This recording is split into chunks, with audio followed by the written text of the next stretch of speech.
환경직 공무원 환경연구사 합격은 전공에 강한 대방열림, 많은 합격생과 합격 수기들로 증명합니다.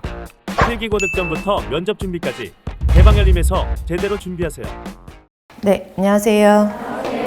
오늘부터 폐기물을 시작하게 되었는데요. 폐기물 같은 경우에는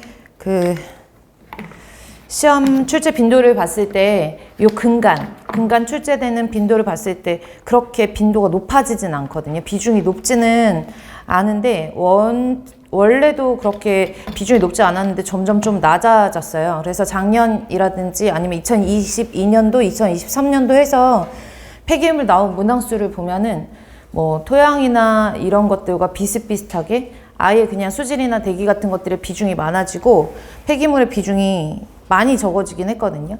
근데 이제 그게 절대적이진 않으니까 변동될 수 있는 가능성이 있잖아요. 그래서 폐기물 같은 경우에는 총 여러분들이 나올 수 있는 문항수가 적어도 3문제에서 4문제 정도다 라고 생각하시고 공부를 하시면 좋을 것 같아요. 그 폐기물 같은 경우에는 그렇게 시험 문제가 난이도 있게 나오는 파트는 아니라서요. 그리고 수질과 대기를 공부하신 후에 폐기물을 공부를 하시는 걸 추천을 하는데, 그렇게 보면은 수질과 대기에서 겹쳐지는 부분들이 상당히 많아요. 예를 들어서 폐기물 발열량 계산하는 공식이라든지 듀롱식, 스튜어식 이런 것들 기억하시죠? 그래서 발열량 계산하는 공식이라든지 아니면은 소각로 같은 형태 같은 경우에는 대기 파트에서 어느 정도는 다 다뤘기 때문에 그런 부분들은 어렵지 않고요. 그리고 나중에 폐기물을 자원화하는 공정에서 뭐 폐기물을 안정화한다라는 말이 나오거든요. 그리고 퇴비화 같은 경우에는 수질 파트에서 저희가 혐기성 분해, 호기성 분해 같은 것들을 공부를 했기 때문에 마찬가지로 겹쳐지는 부분이 상당히 많아요. 그런데도 불구하고 그래도 이제 처음 들으시는 용어라든지 이런 용어 같은 것들은 반복적으로 여러분들이 보시면서 좀 익숙해지시는 게 필요하거든요. 그래서 폐기물은 일단은 여러분들이 꼭 암기하셔야 되는 거 위주로 설명을 드릴 텐데, 제일 처음에 나갈 폐기물 관리 및 처리 기술의 그 파트 앞에 보면은 우리가 이걸 공부하실 때 폐기물 파트가 수질이나 대기에 비해서 상당히 많은 비중을 차지하고 있는, 그러니까 4문제, 4문제 나오는 것 중에서 빠지지 않고 나오는 문제 스타일을 보면 법규가 많이 나오거든요. 그래서 폐기물과 관련된 법규 중에서 기본적으로 폐기물관리법이 시험 문제가 출제가 되죠. 그러니까 왜냐하면 폐기물의 종류 같은 것들을 구분을 할 때 얘네가 지정 폐기물에 들어가느냐 아닌가 뭐 이런 것들을 물어보는 문제들이 나오는 거기 때문에 앞부분은 좀 법적인 부분을 제가 짚고 넘어가고 시험 문제에 자주 출제되는 파트 위주로 정리를 하면서 넘어가도록 할게요. 아셨죠? 그래서 앞부분은 제가 어떻게 해드릴 수 있는 부분은 별로 없고 최대한 이해를 토대로 설명을 드릴 텐데, 법 같은 경우에는 어쨌든 법은 암기를 하셔야 되는 거잖아요. 그래서 법 기준을 암기를 하셔야 되는 부분, 이런 부분은 꼭 암기를 하셔야 된다. 이런 것들만 체킹을 하고 넘어가도록 할게요. 그러면 시작해 볼까요? 13페이지 보시면 챕터 1에 폐기물 관리라고 되어 있고요. 폐기물 관리라는 제목 하에 제일 먼저 나와 있는 거는 폐기물 관리법에서 폐기물에 대한 정의, 그 다음에 폐기물에 대한 분류가 시험 문제가 출제가 잘 되는데요. 일단은 하나씩 볼게요. 폐기물의 정의를 보시면 폐기물이라고 하는 것은 쓰레기, 연소재, 오니, 폐유, 폐산, 폐알칼리 및 동물의 사체 등으로서 사람의 생활이나 사업활동에 필요하지 아니하게 된 물질을 말한다 라고 되어 있어요. 이건 뒤에서 이제 제가 다시 한번 정리해 드릴 테니까 봐두시는데, 과거에는 한 10년 전에는 폐기물 관리법에 대한 용어의 정의 중 틀린 것은 하고, 여기서 폐산, 폐알칼리인데 뭐 예를 들어 폐산, 폐알칼리 대신에 다른 것들을 이제 넣어놓고 시험 문제에서 물어보는 문제가 나오기도 했어요. 그러니까 여기 나와 있는 폐기물의 정의는 그냥 한번 읽어보시고 그 다음에 뒤에 법 나올 때 다시 한번 암기라고 체크를 해드릴게요. 그래서 폐기물이라고 하는 것은 쓰레기나 연소하고 남은 소각재들 있죠. 그리고 오니, 슬러지들, 그 다음에 폐유, 폐산, 폐알칼리, 동물의 사체 등으로서 사람의 생활이나 아니면 사업활동에 필요하지 않게 된 물질을 우리는 폐기물이라고 얘기를 하죠. 그래서 현행법에서는 밑에 보시면 버리는 사람의 용도 폐기 의사에 따라서 폐기물로 분류가 되는데 버려진 폐기물이 활용 가치가 있어서 제3자에게 매각되어도 배출자가 필요하지 않게 되면 폐기물에 해당된다라고 되어 있어요. 무슨 말이냐면 요즘에 폐기물을 폐기물이라고 실제로 하지는 않잖아요. 그러니까 자원이다 뭐 이런 식으로 보통 다 자원화에 초점을 맞춰가지고 공부를 하는데 우리가 알고 있는데 버리는 사람이 폐기물이라고 생각하면 그건 폐기물이라는 거예요. 누가 주워가지고 사용을 하던 간에. 그래서 그런 폐기물의 정의에 대한 법적 정의만 알고 계시면 되겠고요. 그 다음에 두 번째로 보시면 폐기물의 분류. 여기는 좀 체크하시고 암기를 하셔야 되는데 암기하실 부분을 제가 다시 한번 체크를 해드릴게요. 일단 암기하실 부분은요. 13페이지 하단에 있는 그 그림이에요. 표를 잠시 보시면 폐기물을 분류를 할 때 우리가 이게 법적 폐기물 분류 기준이거든요. 그래서 폐기물을 분류할 때 잠시 쓸게요. 똑같은 표니까 판사 안 하셔도 상관없어요. 우리가 법적으로 폐기물을 분류를 할 때 이렇게 두 가지로 분류를 해요. 보시면 아시겠지만 생활 폐기물이냐 아니면 사업장 폐기물이냐 이렇게 두 개를 구분을 하거든요. 여러분들이 생각하시기에 우리가 생각할 때는 뭐 가정집에서 나오는 폐기물이 우리가 맨날 보는 폐기물이니까 그런 것들이 많다라고 생각하겠지만 상당히 많은 양이 사업장에서 나오고 있거든요. 예를 들어서 조금 더 세세하게 들어가면 의료기관에서 사용되는 그런 의료 폐기물 같은 것들도 있고 아니면 건축공사 같은 데에서 사용하는 건설공사에서 나오는 건설 폐기물 같은 것들도 있고 건설 폐기물이 가장 배출량이 많거든요. 그렇다 보니 사업장 폐기물이 가장 폐기물에서 생활 폐기물이랑 비교했을 때 비중이 가장 크다라고 생각을 하시는 거예요. 그래서 폐기물을 일단 발생량에 따라서 구분을 하거든요. 보통 발생량에 따라서 아니면 어디서 발생을 하느냐 발생원에 따라서 구분을 하면 볼게요. 1차적으로 발생량이나 발생원에 따라서 구분을 해요. 그래서 발생량이나 발생원에 따라서 구분을 하면 일단 폐기물에는 사업장 폐기물이 들어가 있고요. 법적으로 정의한 내용이 사업장을 빼고 사업장에서 나오는 폐기물을 제외하고 나머지를 생활 폐기물로 본다. 이렇게 얘기를 해요. 그래서 생활 폐기물의 정의가 법적 정의가 사업장 폐기물 외의 폐기물을 말한다 라고 정의가 되어 있거든요. 그래서 사업장 폐기물이 주고 얘가 가장 배출량이 많고 그 외의 폐기물을 우리는 생활 폐기물이라고 한다라고 하는 발생원과 발생량에 따라서 먼저 우선적으로 구분을 하시고 그 다음에 두 번째로는 얘네가 유해성을 가지고 있느냐. 사업장에서 나오는 폐기물 중에 예를 하나 들어볼까요? 건설공사에서 나오는 폐기물 같은 경우에는 뭐 나무라든지 목재라든지 아니면 철근 같은 그러니까 폐철근이나 이런 것들이 많이 나오는 편인데 뭐 그런 경우에는 우리가 보통 유해성을 가지는 경우는 좀 드물잖아요. 그쵸?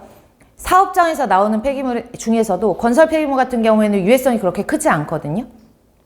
근데 어떤 제조시설이라든지 제조하는 그런 제조업종에서 뭐 폐유를 사용한다던가 아니면 폐유가 나온다던가 아니면 폐유기용제 같은 것들이 나오면 그런 것들이 약간 유해성이 있는 것들이 많아요. 그리고 폐산, 폐알칼리 이런 것들도 마찬가지고 모든 산성이다 알칼리성이다 라고 해서 다 유해성이 있는 건 아니지만 산성 같은 경우에는 강한 산성 같은 경우 그 다음에 강한 알칼리성 같은 경우 법적으로는 pH 2 이하의 산성을 우리가 좀 유해성이 강하다라고 보고 pH 12.5 이상의 알칼리성 폐알칼리 물질을 유해성이 강하다라고 보거든요. 그러니까 유해도에 따라서 우리가 구분을 하는 거예요. 2차적으로는 얘네들이 얼마만큼의 유해성을 가지고 있느냐. 유해성의 여부에 따라서 구분을 하는데 사업장 폐기물 같은 경우에는 일반적으로 사업장에서 나오는 폐기물 그 다음에 유해성이 있느냐라고 하고요. 사업장 폐기물에서 가장 많이 나오는 폐기물이 건설 폐기물이라고 했잖아요. 그래서 건설 폐기물이 사업장 폐기물 중에 배출량이 가장 많고요. 근데 유해성은 사실은 없어요. 유해성이 건설 폐기물에서는 유해성이 있는 것들은 거의 없기 때문에 건설 폐기물은 유해성에 따라서 구분을 할 때 유해성이 없는 부분에 포함이 되는 거고요. 그럼 유해성이 있는 것들은 우리가 뭐라고 구분하냐 하면 지정 폐기물이라고 해서 법적으로 지정을 해놓은 몇 가지 폐기물에 해당하는 것들만 유해성이 있다라고 판단을 하는 거예요. 뭐 유해성이 있다, 인체 유독성이 있다, 아니면 생태 독성이 있다, 아니면 부식성이 있다, 아니면 얘네들이 뭐 인화성이 있다, 이런 것들은 어쨌든 간 사람의 생활이나 아니면 사업활동에 방해를 할 수 있는 유해성이 있다라고 판단하기 때문에 이런 것들을 우리는 지정 폐기물이라고 지정을 해놔요.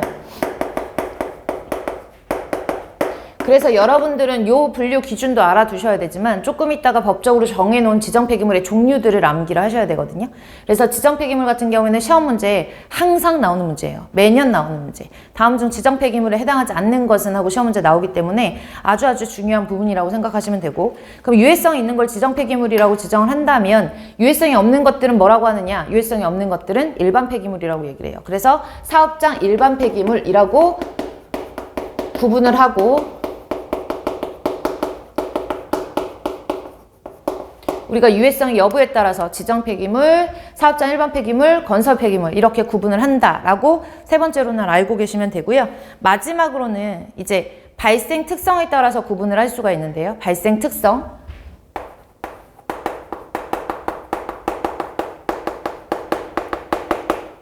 건설 폐기물은 뭐 별다르게 건설 폐기물을 또 유해성이 있다 없다라는 걸로 구분을 하지는 않아요. 근데 지정 폐기물 같은 경우에는 특히나 뭐 폐유, 폐산, 폐유기용제 아니면 뭐 여러 가지 뭐 PCB 같은 폴리클로리네이티드를 함유하고 있는 그런 폐기물 같은 경우에는 어떤 일정 범위를 정해놓고 그 이상으로 함유되어 있으면 법적으로는 우리가 유해성이 있다라고 판정을 하는데, 이 지정 폐기물 안에 포함된 폐기물 중에 의료 폐기물이라는 게 있어요. 여러분도 아시겠지만 의료 폐기물 중에서는 어쨌든 간 어떤 오염된 혈액이라든지 아니면은 조직물류 폐기물 같은 거 뭔지 아시죠? 수술 같은 거 하면은 안에 있는 내장기관이나 이런 조직들을 떼어내잖아요. 이런 것들도 나중에는 폐기물이 될 텐데, 이런 폐기물 같은 것들이 앞에서 말했던 폐기물의 어떤 정의에 부합하는 사람한테 유해한 그런 물질인 경우에는 의료 폐기물도 지정 폐기물 안에 포함되는 거거든요. 그러니까 지정 폐기물이 훨씬 더 큰 범주가 되는 거고, 그 안에 세분화해서 들어가면 뭐 폐유, 폐산, 폐알칼리, PCB 함유 폐기물 뭐 이런 것들이 있는데, 그 중에서 뭐가 포함된다? 의료 폐기물이 포함된다라고 보시면 돼요.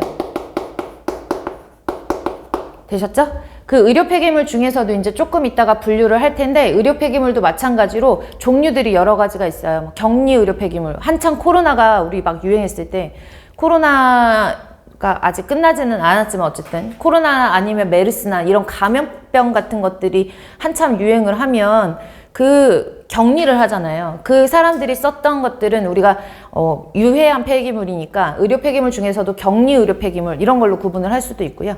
아니면은 뭐 다른 폐기물 중에서 여러분들 일반 의료 폐기물, 뭐 우리가 병원 가면 사용하는 주사기라든지 이런 것들은 일반 의료 폐기물 뭐 이렇게 표현을 하기도 하거든요. 그래서 의료 폐기물도 조금 이따가 구분을 할 거예요. 다시 한번 구분을 할 거고, 지금은 발생 특성에 의해서 구분을 하는 거기 때문에 이렇게 유해성이 있는 걸 지정 폐기물이라고 하고, 지정 폐기물 중에서 의료 폐기물이 지정 폐기물 안에 포함이 된다라고 하는 거 첫 번째랑, 그럼 사업장 폐기물 같은 경우에는 사업장에서 나오는 폐기물을 말하는 건데, 사업장 일반 폐기물은 또 두 가지로 구분을 할 수가 있는데요.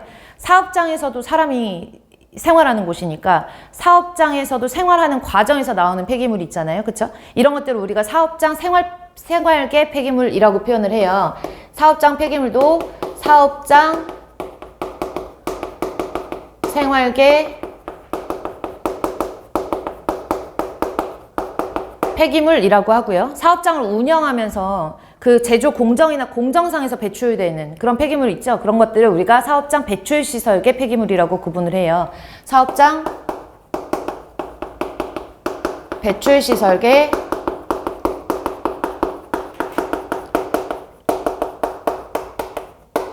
책에 나와 있는 그대로 쓴 거거든요. 그쵸? 책에 나와 있는 그대로 쓴 거니까 여러분들이 그 부분에 대해서는 조금만 정리를 해 놓으시면 좋을 것 같고요. 그 다음에 의료 폐기물, 아까 잠깐 말씀드렸던 지정 폐기물의 종류는 제가 너무 종류가 많아가지고 지금 법이 개정돼가지고 11가지, 그러니까 총 12가지의 지정 폐기물의 항목들이 있는데, 마지막에 있는 12번은 법적 기준을 무조건 예외 기준을 둬야 되니까 그 밖에가 들어가거든요. 그 밖에를 빼고서는 11가지의 그 지정 폐기물의 종류가 있고요.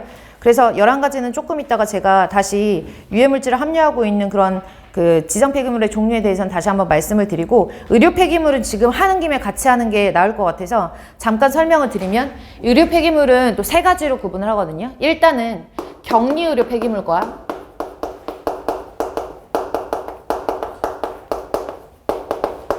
격리하는 사람들에 의해서 나오는 폐기물을 격리 의료 폐기물이라고 하고요. 그 다음에 위해 의료 폐기물, 그러니까 위해성이 있는 의료 폐기물을 위해 의료 폐기물이라고 얘기를 해요.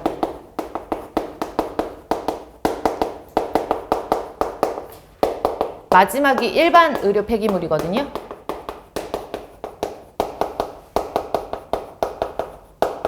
항상 말씀드리지만 이런 3지 3개로 나왔을 경우에는 4지 선다 중에서 3개로 나왔을 경우에 나올 수 있는 확률이 있으니까 우리가 의료 폐기물을 구분할 때 뭘로 구분할 수 있느냐라고 하면 격리 의료 폐기물, 위해 의료 폐기물, 일반 의료 폐기물로 구분할 수 있다라고 먼저 우선적으로 알고 계시는 게 중요하고요. 그 다음에 추가적으로 여러분들이 보셔야 되는 게 위해 의료 폐기물을 또 구분을 해요. 위해 의료 폐기물을 또 구분을 해서 그 중에서 우리가 조직물류 폐기물이 있고요. 조직물류 폐기물, 그리고 손상성 폐기물도 있고요. 혈액오염 폐기물도 있고,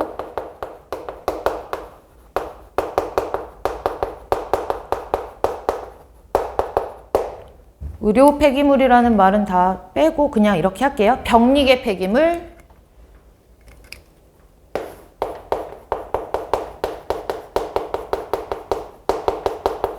생물화학 폐기물,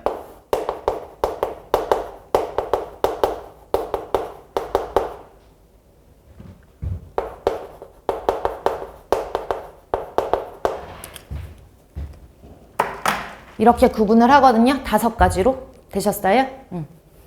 그래서 격리 의료 폐기물 같은 경우에는 그냥 간단하게 여러분들이 제목만 딱 들었을 때 뭔가 하나가 떠올리셔야 되는데, 격리하는 환자가 사용한 모든 것들을 우리가 격리 의료 폐기물이라고 해요. 어쨌든 간 감염의 위험이 있기 때문에 격리 의료 폐기물은 격리하는 자에서 나오는 그런 폐기물들을 모두 다 나중에 지정 폐기물로 지정을 다 여기 있는 폐기물들이 다 의료 폐기물이고, 의료 폐기물은 지정 폐기물 안에 들어가니까 이런 것들을 처리 방법에 따라서 처리를 해야 된다라고 하는 것들이고요.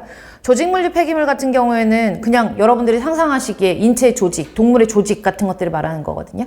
그래서 뭐 수술 과정에서 나오는 인체 조직이라든지 이런 것들을 조직물류 폐기물이라고 한다라고 보시면 돼요. 되셨죠?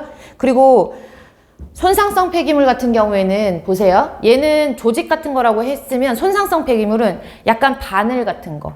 그래서 주사 바늘이나 아니면 봉합할 때 쓰는 수술실 봉합 바늘이라든지 아니면 한방 침 이런 것들 있죠. 아니면 깨진 유리 조각 이런 것들은 다 손상성 폐기물에 해당이 되거든요. 그래서 보통 주사 바늘, 한방 침, 치과용에서 사용하는 모든 다 바늘류 같은 것들은 거의 다 손상성 폐기물이라고 보시면 돼요. 아니면 깨진 유리 뭐 이런 것들 있잖아요. 이런 것들은 다 손상성 폐기물이에요. 제가 강조를 하는 이유가 뭐냐면 이따가 일반 의료 폐기물을 보시면 일반 의료 폐기물에 수액 세트라고 나오거든요. 보통 학생들이 수액 세트 이렇게 보면 수액을 맞을 때 주사를 꽂으니까 그 주사를 꽂는 것까지 다 일반 의료 폐기물이라고 혼동을 하시는 분들이 계세요. 그 수액 세트를 사잖아요. 수액 세트를 만약에 어떤 의료기관에서 구입을 한다라고 하면 거긴 주사 바늘은 포함되어 있지 않아요. 주사 바늘은 별도로 구매를 해야 되거든요. 그래서 수액 세트라고 하는 거는 우리가 수액 줄, 그 수액을 막기 위한 그런 줄 같은 것들 있잖아요. 이런 것들만 다 수액 세트라고 하는 거예요. 그리고 일반 주사기까지는 다 일반 의료 폐기물이에요. 주사기까지는. 근데 바늘은 뭐다? 손상성 폐기물이다. 그래서 이게 상당히 혼동을 주기 때문에 시험 문제에 나오죠. 바늘은 손상성, 그 일반 주사기 같은 경우에는 일반 의료 폐기물 이렇게 봐두시면 될 것 같고요. 그리고 우리가 이제 병원 가면 사용하는 뭐 붕대라든지 거즈라든지 아니면 아기들 사용하는 기저귀, 생리대 이런 것들도 다 마찬가지로 어디에 해당하냐면 일반 의료 폐기물이에요. 그래서 여기에 기저귀 같은 것들 들어가고 붕대, 거즈 이런 것들은 일반 의료 폐기물이다 이렇게 보시면 될 것 같고요. 혈액오염 폐기물 같은 경우에는 피가 조금 묻어있는 거즈나 피가 조금 묻어있는 붕대 같은 경우에 혈액오염이라고 보지는 않아요. 일정량 이상의 혈액이 포함되어 있어야 되고, 이런 혈액오염 폐기물 같은 경우에는 가장 대표적인 게 혈액백 같은 것들이죠. 그래서 수혈하고 막 이러면은 혈액백 같은 거 들어가 있잖아요. 그래서 이 혈액오염 폐기물 같은 경우에는 수혈과 관련된 것이다 라고 여러분들이 생각을 하셔야 돼요. 피가 무조건 묻어있다고 해서 그런 건 아니고, 그래서 혈액 어느 정도의 그런 혈액이 포함되어 있는 그런 폐기물 같은 것들을 말해서 폐혈액백이라든지 아니면은 이 투석 같은 거 하는 거 있잖아요. 혈액 투석 같은 거 했을 때 사용하는 그런 장치라든지 그때 사용하는 그런 도구라든지 이런 것들이 보통 뭐 나중에 우리가 이렇게 갖고 있는데 혈액이 막 새 나올 수 있을 정도까지의 그런 혈액 양을 보유하고 있는 폐기물의 경우에 혈액 오염 폐기물이라고 얘기를 하는 거고, 뭐 주사 한 방 맞고 이렇게 뭐 손으로 이렇게 문지르고 이런 것들은 혈액 오염 폐기물에 해당하지 않아요. 그래서 혈액이 묻어 있는 것이 아니라 뭐 혈액의 수혈 이런 것들과 관련되어 있는 내용이라고 여러분들이 그냥 암기를 해놓으시면 편하실 것 같고요. 그 다음에 생물화학 폐기물, 병리계 폐기물은 여러분들 병리학과라고 들어보셨죠? 병리학과 같은 경우에는 병원에 가서 내가 무슨 병에 걸린 것 같다라고 하면 보통 이것들을 검사를 하잖아요. 검사. 그러면 그 병리학과에서 그걸 담당해서 검사를 하거든요. 내 조직을 떼서 이 안에 있는 게 정말 무슨 나쁜 세포인지 이런 것들을 하기 때문에, 실험을 하기 때문에 실험 시 사용하는 모든 것들을 말하는 거예요. 뭐 시험관이라든지 페트리 접시 같은 샤를레 같은 것들이라든지 이런 실험에 사용하는 폐장갑이라든지 이런 것들이 다 어디에 해당하는 거냐면 병리계 폐기물이라고 보시는 거예요. 그래서 병리계 폐기물에서는 어떤 세포를 배양을 하는 경우가 많기 때문에 배양에 사용한 배양액이라든지 아니면 배양에 사용한 어떤 배양에 필요한 실험 도구라든지 이런 것들이 배양에 필요한 배양액 등 아니면 배양에 필요한 실험 도구 같은 것들, 이런 것들은 병리계 폐기물이라고 알고 계시면 조금 더 편리할 것 같고요. 제가 이거 원래는 법적으로는 뭐뭐뭐다 이렇게 나와 있는데 제가 그냥 이렇게 암기하시기 편하게 써놓는 거거든요. 그러니까 참고하셔서 보시면 되고, 만약에 이런 실험 도구 중에서 깨졌어요. 그럼 손상성 폐기물 되는 거예요. 아셨죠? 또 하나는 생물화학 폐기물인데 마지막이에요. 약 생각하시면 돼요. 생물화학, 바이오, 약 이렇게 생각하시는 거예요. 그래서 폐항암제라든지 우리가 왜 코로나 백신 같은 것들, 독감 백신 같은 것들 맞잖아요. 그런 것들도 이제 균류이기 때문에 얘네들이 어느 정도 일정 시간이 지나면 사람들한테 이 투여를 못해요. 그런 경우에는 이제 폐백신이 되는 거거든요. 그래서 폐항암제라든지 아니면 폐백신 같은 이런 약 같은 것들이 생물화학 폐기물에 해당한다라고 보시면 돼요. 그래서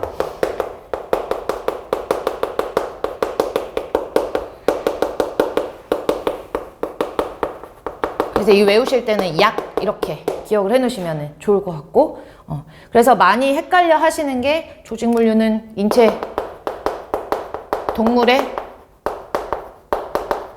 장기 조직 이렇게 외울까? 이건 제가 이렇게 써드린 거는 그냥 암기하시기 편하라고 암기를 해드린 거고, 시험 문제에는 제일 많이 헷갈리게 나오는 게 일반 일회용 주사기라든지 주사바늘이라든지 이런 것들 헷갈리게 나오거든요. 그래서 이 부분만 조금 신경 쓰셔서 봐두시면 돼요. 그래서 여기 나와 있는 것이 시험 문제 2021년도 최근에는 한 2년 전에 의료 폐기물만 가지고 시험 문제가 원래는 잘 안 나오거든요. 과거에 많이 나왔었는데, 근데 가장 최근에 나온 건 2021년도에 전북 시험 문제에서 의료 폐기물에 대한 일반 의료 폐기물이 아닌 것은 하고 시험 문제가 출제가 됐었거든요. 일반 의료 폐기물 같은 경우에 뭐 1번 거즈, 2번 뭐 붕대, 3번 수액 세트, 4번 한방침 뭐 이렇게 나왔어요. 그러면 침이라는 거는 무슨 폐기물? 위의 의료 폐기물에서 무슨 성? 손상성 폐기물, 이렇게 구분을 하실 수 있는 그런 문제들이 나왔으니까 의료 폐기물까지 같이 봐두시면 좋을 것 같아요. 이해 가시나요? 그래서 폐기물의 분류까지는 여러분들이 이게 머릿속에 어느 정도는 있어야지 우리가 이해를 하고 암기를 하실 때 조금 도움이 되니까 책에 있는데도 불구하고 제가 한번 설명을 드렸고요.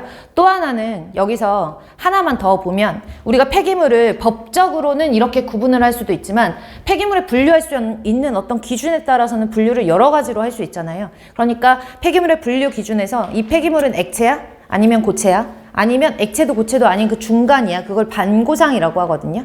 그래서 액체냐 고체냐 반고상이냐 이런 식으로 구분을 할 수도 있어요. 그러니까 상태에 따른 분류죠. 폐기물 상태에 따른 분류. 이거는 법적 분류고요. 우리가 일반적으로 어떤 폐기물을 나중에 처리함에 있어서 얘네들이 액상의 물질이냐 아니면 고상의 물질이냐에 따라서 처리할 수 있는 방법 같은 것들을 별도로 다른 방법을 처리해야 되는 경우도 있어요. 그런 경우에는 폐기물의 상태에 따른, 폐기물 물질의 성상이니까 성상에 따른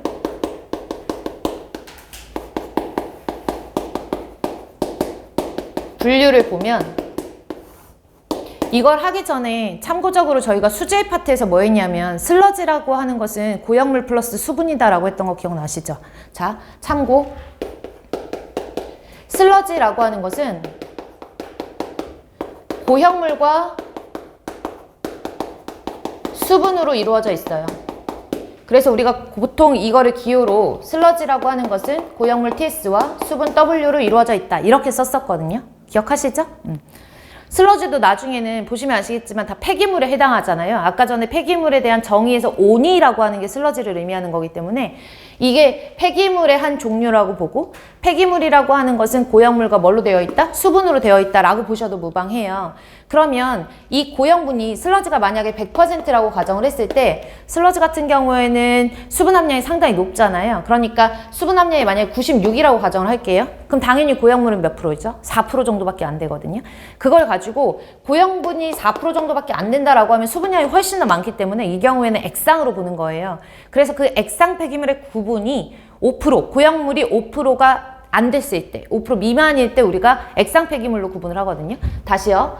액상으로 구분을 했을 때에는 고형물이 5%가 되지 않았을 때, 5% 미만일 때 우리가 액상 폐기물로 봐요. 되셨죠?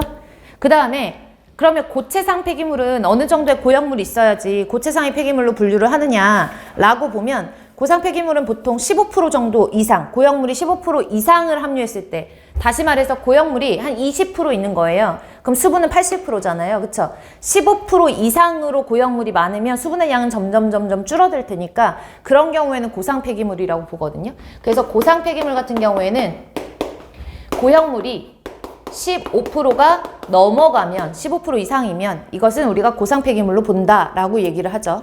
또 하나 볼게요. 그럼 액상과 고상의 기준이 5%가 안 되면 액상이고 15%가 넘어가면 고상이니까 15%와 5%의 그 갭이 있잖아요. 중간에 있는 붕 떠 있는 그 부분을 우리가 반고상이라고 얘기를 해요. 반고상. 그래서 반고상 폐기물이다 라고 하면 TS가 5%보다는 높고 15%보다는 안 넘고, 그래서 5% 이상 15% 미만을 우리는 반고상 폐기물이라고 얘기를 하죠.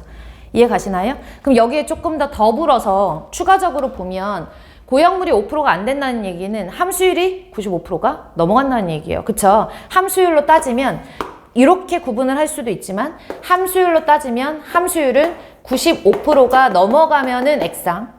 됐나요?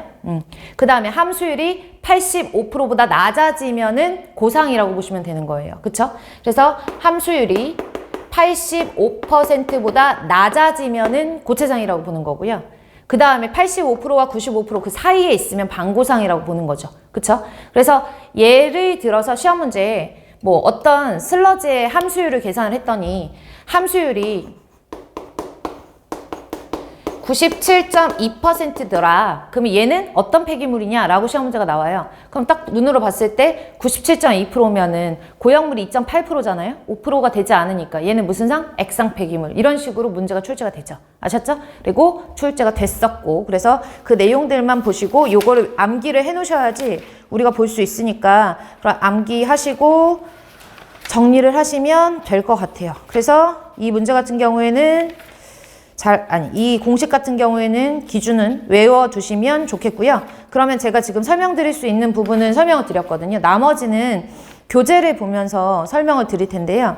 왜냐면 다 써드릴 수가 없으니까 교재에 나와 있는 내용들을 조금 추가로 해서 설명을 드릴게요. 혹시나 판서를 여기 있는 내용들을 하셨으면 집에 가셔가지고 법을 제가 좀 정리를 해서 교재에다 넣긴 했는데 그럼에도 불구하고 여러분들이 스스로 암기를 하셔야 되는 내용 같은 경우에는 노트 정리를 한번 해보시는 게 좀 도움이 더 될 거예요. 그러니까 시간은 조금 쓸 게 많아가지고 법이다 보니 오래 걸리긴 하겠지만 여러분들은 그래도 체킹을 조금 해주시고 판서를 뭐 집에 가셔서 노트 정리를 조금 하셨으면 좋겠어요. 그러면 교재를 볼게요. 13페이지 보시면 폐기물의 분류라고 되어 있는데 1차적으로는 발생 원하고 발생량에 따라 체크 안 하셔도 돼요. 생활 폐기물하고 사업장 폐기물로 구분을 하고요. 2차적으로 얘네들이 유해성이 있느냐, 유해성 동그라미 할게요.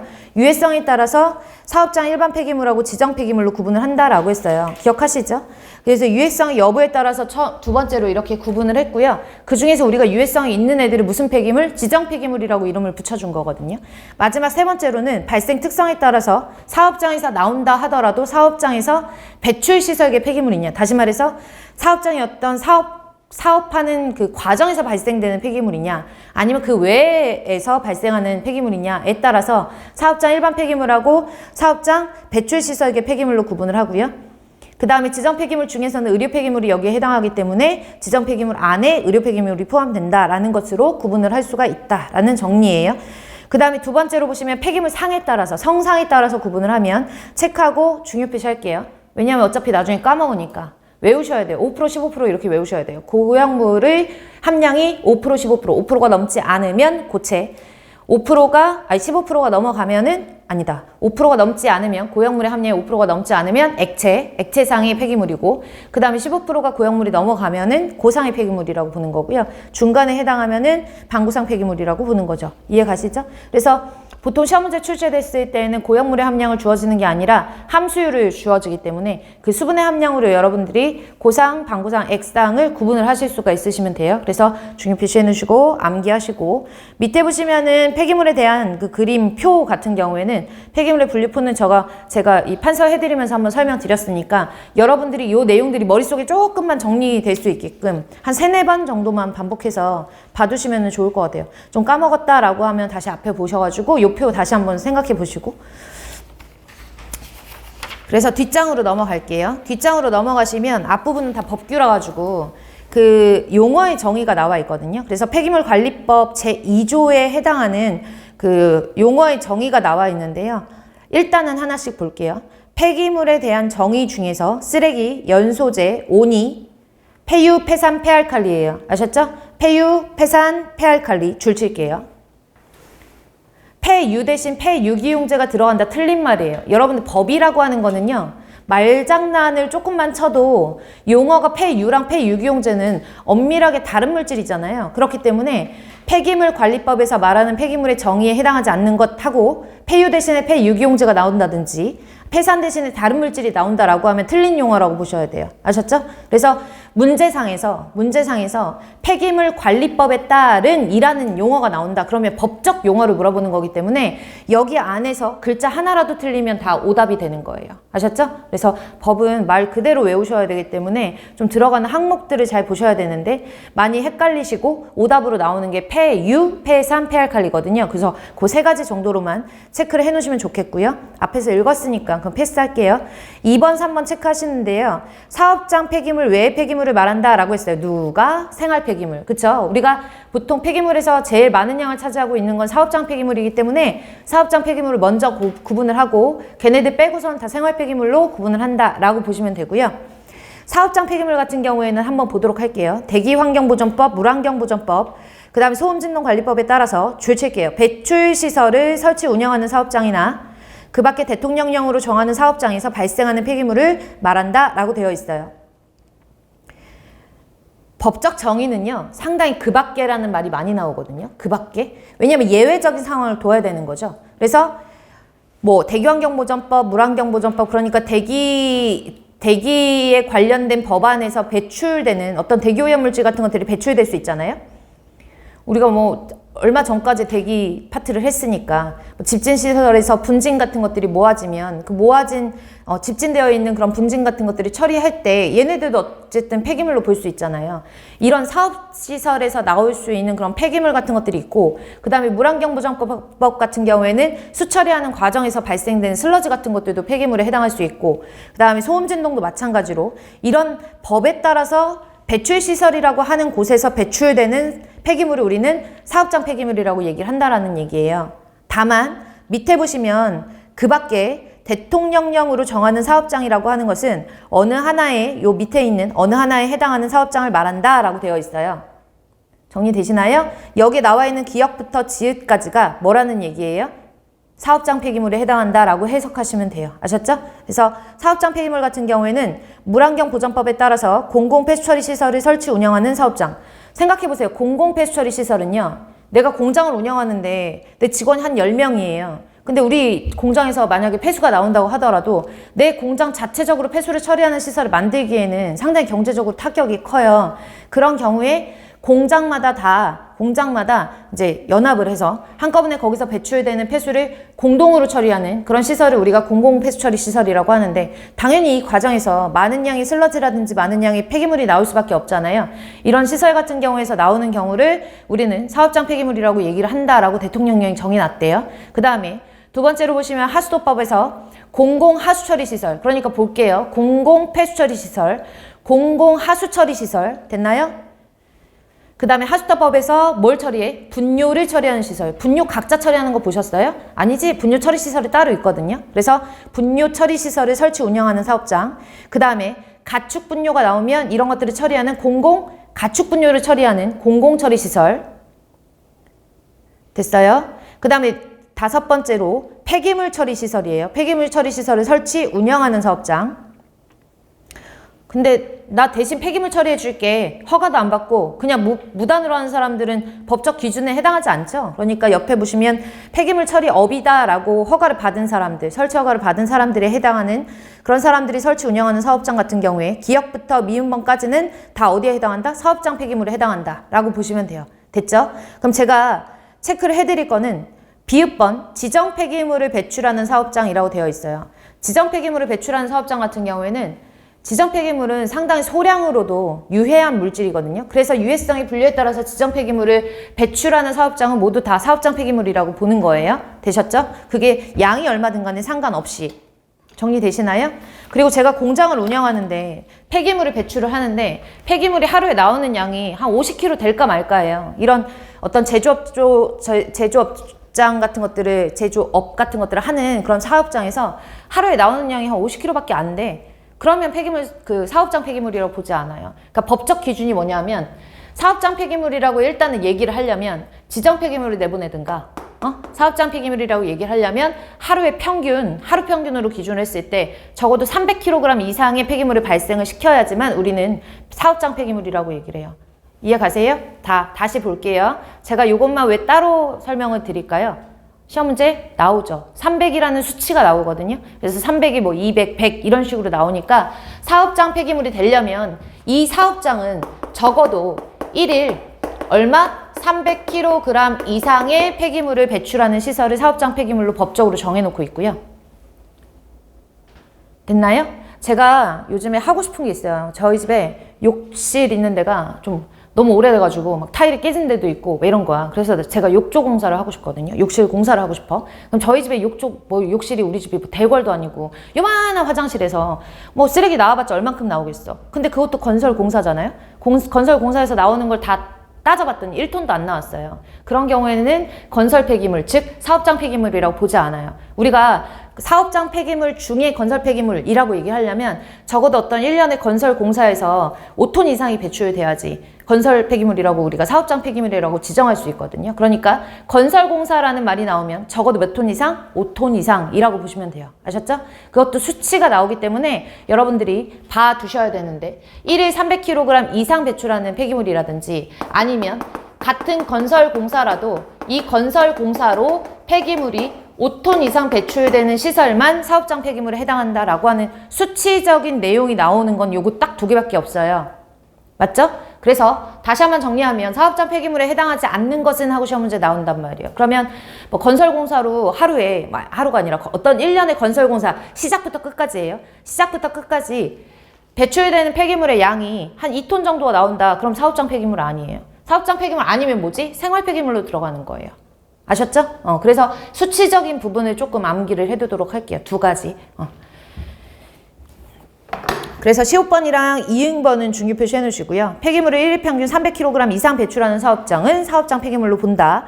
건설산업기준법에 따른 건설공사로 폐기물을 5톤, 공사를 시작하고 착공하고 마칠 때까지 발생되는 전체 폐기물의 양을 말하는데 5톤 이상 배출하는 사업장은 사업장 폐기물로 말한다 라고 보는 거고, 밑에 보시면은 1년의 공사예요. 그러니까 건설공사는 아니야. 건설공사 말고도 우리 되게 다양한 공사들이 있잖아요. 꼭 건설공사만 공사가 아니잖아. 그 건설공사를 제외하고 나머지 공사에서도 똑같이 폐기물이 5톤 이상 배출이 된대요. 그럼 얘도 마찬가지로 사업장 폐기물로 본다는 얘기예요. 근데 제가 왜 건설공사만 썼냐면 5톤만 외워놓으면 되거든. 그러니까 5톤 정도의 수치만 암기를 하도록 할게요. 아셨죠? 4번도 중요 표시할게요. 지정 폐기물이라고 나와 있는데요. 이제 사업장 폐기물은 마무리 짓고, 지정 폐기물은 어떤 폐기물에 해당이 되죠? 사업장 폐기물 중에 라고 되어 있죠? 동그라미 칠게요. 폐유, 폐산, 동그라미 칠게요. 이거 폐산, 폐알칼리로 잘 나오거든요. 아셨죠? 폐유, 폐산 등 주변 환경을 오염시킬 수 있거나 의료 폐기물 등 인체에 위해를 줄 수 있는 해로운 물질이라고 되어 있어요. 다시 말해서 의료 폐기물이나 아니면 폐유, 폐산 같은 경우에는 어디에 들어간다? 지정 폐기물에 들어간다 라고 외우시면 돼요. 근데 그 지정 폐기물의 종류는 제가 앞서 몇 가지다라고 말씀드린 것처럼 12가지, 여러분들 암기하셔야 될 거는 11가지거든요. 그래서 11종류의 지정 폐기물로 분류를 하고 있기 때문에 그것도 또 세분화하면 개수가 더 많아지긴 하지만 그래서 그런 지정 폐기물의 종류에 폐유, 폐산이 들어간다라는 것과 의료 폐기물이 들어간다라는 항목만 기억을 해 놓으시면 돼요. 정리되셨죠? 그래서 폐유, 폐산 동그라미 쳐놓으시고요. 그래서 제가 거기 밑에 예라고 해놓고 특정 시설에서 발생되는 폐기물, 그 다음에 부식성 폐기물, 유해물질을 함유하고 있는 폐기물, 폐유기용제, 얘네들이 다 지정 폐기물의 종류거든요. 그 종류는 지금 체크 안 하셔도 돼요. 왜냐면 뒷부분에 가면 제가 쭉 정리를 해놨어서 그 부분을 보고 암기를 하도록 할게요. 5번에 있는 의료 폐기물을 보시면 의료 폐기물은 어디 안에 들어간다? 지정 폐기물 안에 들어간다. 그래서 보건의료기관, 동물병원, 시험 검사기관 등에서 배출되는 폐기물 중에 인체 감염 등의 위해를 줄 우려가 있는 폐기물과 인체 조직 등의 적출물, 실험동물의 사체 등 보건환경보호상 특별한 관리가 필요하다고 인정되는 폐기물로서 대통령령이 정하는 폐기물을 말한다라고 되어 있어요. 여러분들 지금까지 읽은 것 중에서 대통령령 아닌 거 있어요? 없죠? 어떤 법적인 기준을 정해놓는 거는 대통령령이 하는 경우가 많아요.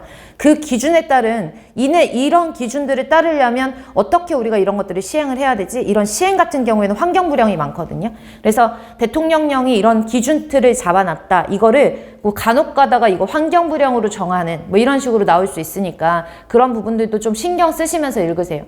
우리가 법이 워낙에 이제 그 활자수가 많다 보니까 읽다 보면 여기를 어디를 신경 써서 읽어야 되고 어디가 바꿔서 나오는지가 좀 헷갈릴 때가 있어요. 그래서 지금 보고 계시는 폐기물관리법의 용어의 정의는요 다 대통령령이라고 생각하시고 보시면 돼요. 대통령령이 정해놓은 그 기준이라고 보시면 되는 거죠. 사업장 폐기물이 이런 거야, 막 이런 거. 사업장 폐기물에 해당하는 것들은 이런 거야. 이런 것들은 보통은 다 대통령령이라고 보시고 뭐 분명히 중간에 가다가 환경부령도 있거든요. 그러니까 그런 것들은 좀 별도로 체크를 해놓고 알아두시면 될 것 같고요. 그 다음에 6번에 보시면 의료폐기물 전용용기라고 되어 있어서 의료폐기물로 인한 감염 등의 위해 방지를 위해서 의료폐기물을 넣어서 수집, 운반 또는 보관에 사용하는 용기를 의료폐기물 전용용기라고 해요. 여러분들 병원 가시면 다 있잖아요. 병원 가면은 뭐 주사 맞으면은 그 주사 맞을 때 그 알코올솜 같은 거 아무데나 여기 쓰레기통 말고 이쪽에다 버려주세요 하는 알코올솜이라고 써놓고 별도로 우리가 버리거든요. 그리고 주사기 그 간호사 선생님들이 주사 놓고 나서 그 주사기 따로 그 다음에 여기 침 따로 이렇게 분리해서 따로따로 버리세요. 이제 좀 신경을 쓰고 보면 그게 보이거든요. 아파가지고 병원 가는 거라서 주사 맞으면 정신이 없어가지고 그게 보이진 않겠지만 어쨌든간 이제 알고 계시니까 그 버리는 통 보면은 의료 폐기물이라고 하는 그 표시가 되어 있고 의료 폐기물이 언제 발생을 했고 이런 것들이 다 법적 기준에 맞춰가지고 다 상자마다 다 체크가 되어 있거든요. 이런 전용 용기에다 버려야 된다는 얘기죠. 그래야지 얘네가 격리 의료 폐기물인지 아니면 일반 의료 폐기물인지 아니면 위해 의료 폐기물인지를 구분을 할 수 있는 거예요. 그래서 밑에 보시면은 의료 폐기물에 전용 용기가 있다라는 것과 7번에 보시면 이제 처리, 의료 폐기물에서 좀 벗어난 거예요. 폐기물을 처리해라라는 법적 말이 나와요. 그러니까 폐기물관리법에서 이런 것들은 이렇게 처리해야 된다라고 하는 처리라는 말은 뭘 뜻하는 거냐. 폐기물을 수집하는 순간부터 운반하고 그 다음에 보관을 하고 얘네들을 재활용하고 그 다음에 처분하는 것을 우리는 처리한다라고 얘기를 한다라는 거죠. 그리고 처분의 의미가 있어요. 처분 같은 경우에는 중간 처분하고 최종 처분이 있는데 이거 제가 슬러지 처리할 때 몇 번 말씀드렸던 거거든요. 슬러지 처리하는 단계 기억나세요?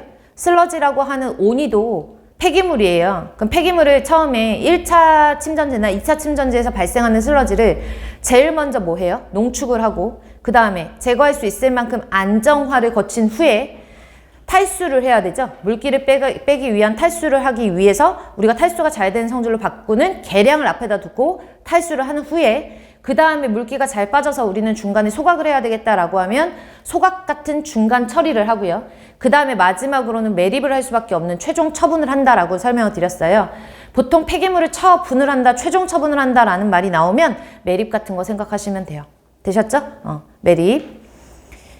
그래서 매립이나 해역으로 배출하는 등의 최종 처분을 우리는 매립 매립한다라고 얘기하거나 해양으로 배출되는 걸 최종 처분한다라고 얘기하는 거고요. 그 중간에 뭐 소각을 하던가 안정화를 하던가 아니면 중화를 하던가 고형화라고 되어 있는데, 고형화는 제가 그냥 간단하게 말씀드리면 폐기물이 우리가 보통 나중에 매립을 하잖아요. 쓰레기 매립지에 가가지고 폐기물 매립지에 가가지고 쓰레기를 매립을 하잖아. 그러면 매립지에는 폐기물을 이렇게 쌓아놓거든요. 사실 이렇게 일렬로 쌓아놓는 방법은 샌드위치 공법이라고 하고 나중에 공부를 할 건데, 이렇게 샌드위치로 깔려면은 폐기물이 이만큼의 면적만큼 다 있어야 되니까 보통 이런 샌드위치 공법으로 한다고 하더라도 오늘 한 요만큼밖에 샌드위치가 이만큼밖에 폐기물이 안 나왔어 라고 하면 이만큼 쌓는 거예요. 그 다음에 여기 쌓고 그 다음에 여기 쌓고 여기 쌓고 여기 쌓고, 그래서 어떤 하나의 덩어리 세포 같다 라고 해가지고 이런 것들을 셀공법이라고 하거든요.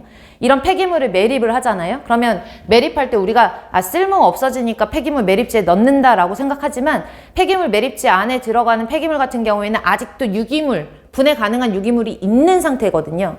완벽하게 제거를 하고 넣는 것이 아니니까. 그러면 이 과정에서 유기물질 같은 것들이 분해가 되면서 침출수 같은 것들도 발생을 할 수 있고요. 그 침출수 같은 것들이 발생을 할 때 그 안에, 폐기물 안에 들어가 있는 중금속 같은 것들이나 아니면 유해한 물질 같은 것들이 바깥으로 용출될 수도 있어요. 용출될 수도 있어요. 이해 가시죠?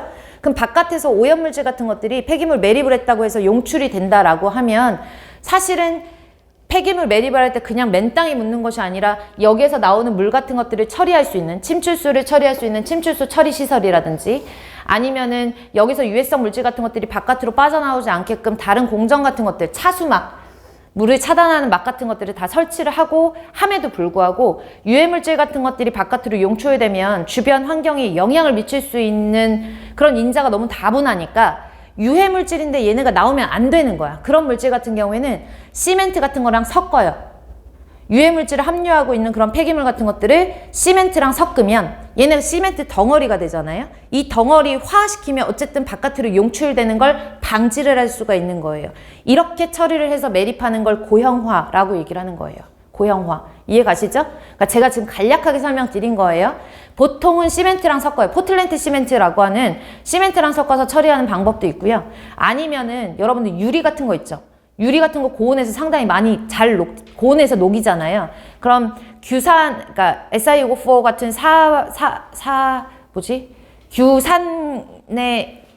규소를 가지고 있는, 규소가 주 성분인 그런 모래 같은 것들의 주 성분이 유리잖아요. 모래로 만드는 게 유리니까. 그러면 그 유리 같은 것들을 녹여. 그 다음에 그 유리 안에다가 이제 넣고 고형화를 시키는 방법 같은 것들도 있어요. 근데 그런 것들은 생각을 해보세요. 시멘트 붓고 굳히는 거랑 유리 같은 것들에다가 넣고 유리화 시켜가지고 유리 고형화 시키는 거랑 비교를 해보면 누가 더 비쌀까? 유리가 훨씬 더 비싸지 않겠어요? 얘 녹여야 되니까. 그쵸? 고온이 필요하니까. 그러니까 보통 이런 경우에는 절대로 너네는 바깥으로 나오면 안 돼. 같은 이런 방사성 폐기물. 이런 데에다 적용을 하는 거고. 그러니까 유해물질 같은 것들만 어느 정도 고립을 시켜놓고 바깥으로 용출되지 못하게끔 하는 걸 고형화라고 하는 거예요. 어쨌든 용어를 알고 있어야 우리가 뒤에를 나갈 때 좀 수월하게 나갈 수 있으니까 간략하게만 제가 설명드리면서 넘어가도록 할게요. 그러면 폐기물 처분이라는 것은 소각, 중화는 다 알잖아. 그치? 그 다음에 파쇄, 부수는 거, 고형화 등의 중간 처분도 있고 매립하거나 해역으로 배출하는 최종 처분이 있다라고 되어 있는 거고요. 그래서 뭐 매립은 중간 처분이다 라고 하면 틀린 거예요. 아셨죠? 매립은 최종 처분. 그 다음에 9번에 가시면 재활용이라고 있는데요. 재활용 중요 표시하시고요. 왜냐하면 이 재활용이 요즘에는 환경적으로 상당히 중요한 파트잖아요. 그렇기 때문에 재활용이 여러분들이 잘 보셔야 되고요. 기억번에 보시면 폐기물을 재사용, 재생, 이용하거나 재사용, 재생, 이용할 수 있는 상태로 만드는 활동을 재활용이라고 해요. 그래서 재활용 업체다라고 하면 그 재활용 업체의 나중에 설치 허가 기준 같은 것들을 따질 때 법적 기준에 재사용할 수 있고 재이용할 수 있게끔 만드는 활동을 하는지를 확인을 하는 거죠. 그쵸? 그리고 밑에 보시면 폐기물로부터 보세요. 우리가 만약에 페트병이 있다라고 가정을 할게요. 페트병이나 플라스틱 페트병이 있는데 이 플라스틱 페트병을 갖고 가서 얘네들을 녹인 다음에 다른 플라스틱 플라스틱 이런 원료 같은 것들을 이용해서 A라는 플라스틱을 갖고 와가지고 B라는 다른 물질을 만들어요. 그럼 이건 재활용이에요. 이해 가세요? 재활용 맞는 거죠? 이해 가시죠? 근데 이 페트병을 갖고 가 가서 소각을 시켜. 플라스틱이라든지 이런 것들을 소각을 시켜요. 물론 플라스틱은 잘 소각을 안 시켜. 소각을 시키면 다이옥신 같은 것들이 나올 수 있으니까. 근데 다이옥신이 발생될 어떤 유기염 속의 화합물을 포함하지 않은 경우에는 소각을 시키는 경우도 있죠. 그럼 소각시킬 때 뭐가 회수가 되냐면 소각열 같은 것들이 회수가 되죠. 에너지가 회수가 돼요. 그런 경우에는 재활용이라고 얘기할 수 있어요. 무슨 말인지 이해 가시죠? 다시 어떤 제품을 다시 재사용하거나 재활용이 있게끔 만들 수 있는 그런 활동을 하는 것도 재활용이지만 밑에 있는 2번 보시면 폐기물로부터 에너지법 제2조 1호에 따른 에너지를 회수, 줄쳐놓을게요. 에너지를 회수하거나 에너지를 회수할 수 있는 그런 상태로 만들거나 폐기물을 연료로 사용하는 활동으로서 환경부령으로 정하는 활동들을 하면 얘도 재활용 시설이다라고 얘기를 할 수 있다는 거죠. 이해 가시나요?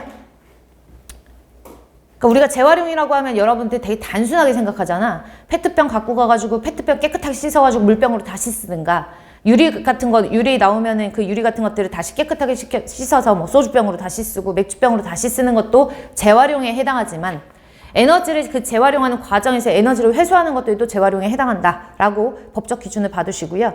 그 에너지법이라고 나와 있어서 에너지법을 제가 밑에 써놨어요. 이거는 환경에서 말하는 폐기물 관리법에 해당하는 게 아니라 에너지법이에요. 아셨죠? 그래서 밑에 에너지라고 하는 것은 연료 및 열, 전기를 말하는 거예요. 다시 말해서 우리가 얘기하는 에너지라고 하는 것은 에너지를 회수하는 작업이래. 열을 회수할 수 있거나 연료를 회수할 수 있거나 전기를 회수하는 과정을 말해요. 그럼 여러분들은 에너지라고 하는 거에서 연료라는 말에 조금 초점을 맞춰놓고 우리가 뒤에서 뭐를 할 거냐 하면 폐기물의 자원화하는 공정을 공부를 할 거거든요. 폐기물을 자원화할 때 지금 법을 이거 외우세요 하고 하면 땡인데 그래도 어느 정도는 이해를 하셔야 되니까 폐기물의 자원화하는 방법은 조금 전에 말한 것처럼 폐기물 중에서 우리가 다시 쓸 수 있는 것들을 선별하고 이런 것들을 다시 사용하는 것도 자원화의 일종이에요. 근데 어떤 것들도 있냐 하면 폐기물이 이렇게 나왔는데 이 중에서 봤더니 탈 수 있는 유기 성분도 있고요. 탈 수 없는 무기 성분이 막 혼입되어 있는 거예요. 폐기물을 그래서 부순 다음에 탈 수 있는 것만 쭉 골라내요. 탈 수 있는 가연 성분만 골라내. 탈 수 있는 가연 성분만 골라내요. 유기 성분만 골라내는 거죠. 그래서 이 유기 성분들을 골라낸 것을 가지고 파쇄해서 톱밥처럼 요만한 덩어리로 만들어요. 요만한 덩어리로 만들면 얘는 탈 수 있는 거니까 뭘로 쓸 수 있지? 연료로 쓸 수 있죠. 그쵸? 버려지는 쓰레기 중에서 탈 수 있는 물질만 선별하고 탈 수 있는 물질을 선별한 후에 파쇄를 하고 골고루 섞어서 왜냐하면 성상이 일정하지가 않거든. 사람들이 나는 오늘 종이 50kg 버릴 거야 라고 하면 매일매일 50kg를 버리는 건 아니잖아요. 그런 폐기물의 성상에 따라서 항상 이런 연료의 질이 달라질 수 있기 때문에 이런 것들을 골고루 섞어요. 분쇄를 하고 골고루 섞어서 고형화시킨 연료를 고형연료라고 하거든요. 고형연료. 그러면 폐기물도 뭐가 될 수 있다? 고형연료가 될 수 있다. 이 고형 연료를 RDF라고 얘기해요.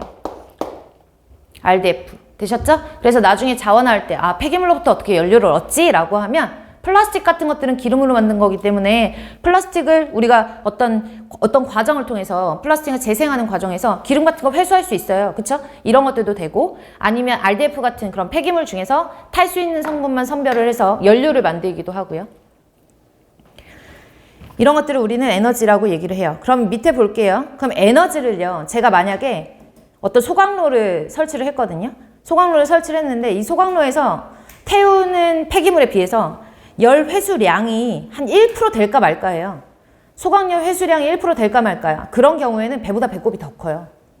소각로 자체에서 열 회수 시스템을 굳이 만들 필요가 없는 거예요. 그래서 에너지법에서는 적어도 네가 소각로고 에너지를 회수를 한다라는 것은 적어도 네가 투입하는 그런 어떤 총량에 비해 그 투입하는 폐기물에 대해서 에너지 회수 용량이 몇 % 정도는 돼야지 우리가 에너지 회수 시설이야 라고 이름을 붙여줄 수 있다는 것이 에너지법에서 법적 기준이 나와 있는 거거든요. 사실 폐기물 관리법은 아니기 때문에 시험 문제 그렇게 많이 나오는 편은 아닌데 환경부라든지 이런 것들을 대비하시는 분들만 조금 디테일하게 보시면 될 것 같아요. 그래서 볼게요. 1번 가연성 고형 폐기물로부터 다음 기준에 맞게 에너지를 회수하는 활동이라고 되어 있어요. 당연히 탈 수 있는 물질만 에너지를 낼 수 있으니까. 그럼 1번에 보시면 다른 물질과 혼합하지 아니하고 해당 폐기물에 체크할게요. 저희 발열량이 적어도 몇 킬로칼로리? 3000kcal 이상일 것. 됐나요? 폐기물 자체가 탈 때 발생할 수 있는 열량이 3000kcal는 넘어야지 이걸 우리가 에너지라고 얘기를 할 수 있다라는 거예요. 두 번째, 에너지 회수 효율이 75% 이상이어야 돼요. 에너지가 발생이 100이 됐어. 근데 그 중에서 나머지 다 날려보내고 회수된 건 몇 프로 안 돼. 그러면 이거는 에너지라고 볼 수 없고 재활용 시설이라고 볼 수 없어요. 에너지 회수 효율이 75% 이상이어야 되고요. 그 다음에 3번, 회수열을, 이게 회수열이라는 것은 보통 소각열을 말하는 건데요. 중요한 거, 모두 동그라미 할게요. 모두. 생성되는 에너지 중에 75% 이상을 회수를 해서 회수한 에너지는 모두 열원으로 사용을 해야 돼요. 이해 가시나요? 모두 열원, 전기 등의 형태로 스스로 이용을 하거나 아니면 다른 사람한테 줄 수는 있어요. 근데 회수한 에너지가 예를 들어 100이라는 에너지가 생겼거든요. 이 이론을 보면 100이라는 에너지가 생겼어. 근데 너 에너지 회수 시설이야 라고 얘기를 하려면 적어도 이 중에서 75% 이상은 회수해야 된다 그래서 75 정도는 회수를 했어요. 회수를 한 거에 반은 내가 쓰고 반은 버렸어. 그럼 얘는 안 된다는 거예요. 모두 열원으로 사용을 해야 된다는 거야. 이해 가세요? 그러니까 50% 정도를 에너지원으로 쓴다. 뭐 열원으로 쓴다. 전기로 만든다. 라고 하면 틀린 거예요. 모두라는 말에 동그라미 쳐놓으시고 봐두시면 돼요. 4번에 볼게요. 환경부 장관이 정의에서 고시하는 경우에는 폐기물의 30% 이상을 원료나 재료로 재활용하고 그 나머지 중에서 에너지 회수에 이용할 것이라고 했는데 읽어보시고 얘네들은 그렇게 크게 필요가 없어서 잘 나오는 부분은 아니라서 넘어가도록 할게요. 되셨죠? 그리고 하단에 있는 폐기물을 에너지로 회수할 수 있는 상태로 만드는 활동은 어떤 것들이 있느냐라고 써놨거든요. 그래서 보시면 아시겠지만 1번에 가연성 고형 폐기물을 쭉쭉쭉쭉 뭐에 의해서 어떤 법에 의해서 정한 기준에 적합한 줄 칠게요. 고형 연료 제품. 이제 뭔지 아시죠? 탈 수 있는 성분을 선별을 해서 덩어리진 연료로 만드는 작업 같은 것들을 우리가 에너지로 회수할 수 있는 상태로 만든다라고 볼 수 있고요. 2번에 보시면 폐기물을 뭐 해요? 혐기성 방법으로, 맞아요? 혐기성 분해를 시키는 거예요. 폐기물을 혐기성 소화를 시키든지 정제라든지 유화를 시키든지 이런 방법으로 에너지를 회수할 수 있는. 그러면 폐기물의 혐기성화하면 우리가 얻을 수 있는 에너지원은 누구예요? 메탄이지. 우린 다 했잖아요. 그쵸? 그 다음에 3번 볼게요. 어느 하나에 해당하는 폐기물, 지정 폐기물은 제외예요. 시멘트 소성로나 환경부 장관이 정한해서 고시하는 시설에서 연료로 사용하는 활동, 폐타이어, 폐섬유, 폐목재 이런 것들은 열원으로 사용할 수 있거든요. 에너지원으로. 이런 것들은 우리가 에너지로 회수할 수 있는 상태로 만드는 활동이다 라고 얘기하는 재활용에 대한 기준에 들어간다라는 거예요. 정리되셨나요? 밑에 있는 내용은 그다지 중요하지 않은데 오른쪽에 위에 있는 것들은 환경부 준비하시는 분들은 조금 더 신경 쓰셔서 봐두시고요. 그럼 밑으로 내려가서 표에서 넘어가서 10번 볼게요. 그럼 폐기물을 처리하는 시설은 우리가 뭘로 구분을 할 수 있냐? 폐기물을 중간 처분하는 시설, 파쇄, 선별, 아니면 폐기물을 뭐 안정화한다, 아니면 폐기물을 아까 전에 말했던 고형화한다, 폐기물을 자원화한다, 뭐 이런 것들은 중간 처분 시설에 들어가는 거고요. 됐죠? 그 다음에 최종 처분 시설은 주로 매립이고요.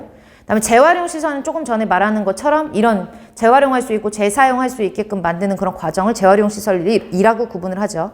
자, 대통령령으로 정하는 시설을 말한다라고 했고요. 11번 볼까요? 폐기물 감량화 시설. 폐기물에서 제일 중요한 게 뭔지 아세요? 폐기물을 여러분들 보세요. 폐기물 처리하는 과정에서 탈수도 되게 중요하고요. 폐기물 처리하는 과정에서 탈 수 있는 물질들을 선별하고 탈 수 있는 물질들을 나중에 자원하고 이런 공정도 되게 중요하거든요. 그 공정들이 다 왜 중요한 줄 아세요? 폐기물은 일단은 양을 줄여야 돼요. 감량화가 최우선이에요. 폐기물 처리의 최고의 목적은 폐기물의 감량화예요. 그래야지 매립지에 매립되는 양이 적어지거든요. 최종 처분되는 양을 줄이기 위한 감량화 시설이 가장 최우선 목적이라고 보시면 돼요. 폐기물 처리의 최우선 목적은 뭐다? 감량화다. 시험 문제에 잘 나와요. 뒤에 반복적으로 나오겠지만 감량화 시설이 나와서 제가 설명을 드린 거니까 생산 공정에서 발생하는 폐기물의 양을 줄이고 재활용을 통해서 폐기물 배출을 최소화하는 시설로서 대통령령이 정하는 시설을 여기 감량화 시설이라고 얘기를 한다라고 되어 있어요. 이해 가시나요? 여기까지 하고요. 잠깐 쉬었다가 뒤에 있는 내용은요. 폐기물관리법이 적용되지 않은 폐기물은 앞에 있는 폐기물관리법에서 말하는 용어와 다른 법안이거든요. 다른 법이라서 그러니까 법적 용어의 정의는 끝난 거예요. 그래서 용어의 정의는 이 정도로 여러분들이 정리를 하시고 암기하실 중요 포인트는 제가 중간중간 설명드렸죠. 그런 부분 위주로 암기를 하세요. 사업장 폐기물 같은 경우에는 모든 사업장에서 나온다라고 해서 사업장 폐기물이 아니다. 적어도 하루에 몇 킬로그램? 300kg 이상 나와야 사업장 폐기물이고, 건설 폐기물이라고 이름 붙일 수 있고, 건설 폐기물이 사업장 폐기물 안에 들어가려면 적어도 건설 처음부터 끝까지 발생되는 폐기물이 몇 톤 이상? 5톤 이상 나와야지 우리가 사업장 폐기물, 건설 폐기물이라고 이름을 붙일 수 있다라는 정도의 어떤 수치적인 것들도 암기를 하시고, 중간중간 내용들도 여러분들이 이해를 하셔야 되는 내용들이 있거든요. 그래서 이해를 한 후에 암기를 하시면 조금 더 도움이 되실 거예요. 그래서 읽어보실 때 그냥 글자만 읽어보시지 마시고 좀 생각을 하시면서 얘는 왜 이렇게 될까? 뭐가 이렇게 될까? 이런 것들을 좀 생각하시면 법을 암기하기가 편하죠. 아무 생각 없이 그냥 글씨 외우려면 되게 힘들거든요, 법이. 그러니까 그렇게 체크를 해드렸으니까 읽어보시고 반복적으로 보시는 방법밖에 없어요. 그래서 반복하고 회독수를 좀 높여서 법적 문제가 나오더라도 다 맞을 수 있도록. 아직 법에 3분의 1도 안 왔거든요. 근데 뒤에 지정 폐기물의 종류도 외워야 되고 하는 거니까 잠깐 쉬었다가 연결 지어서 하도록 할게요.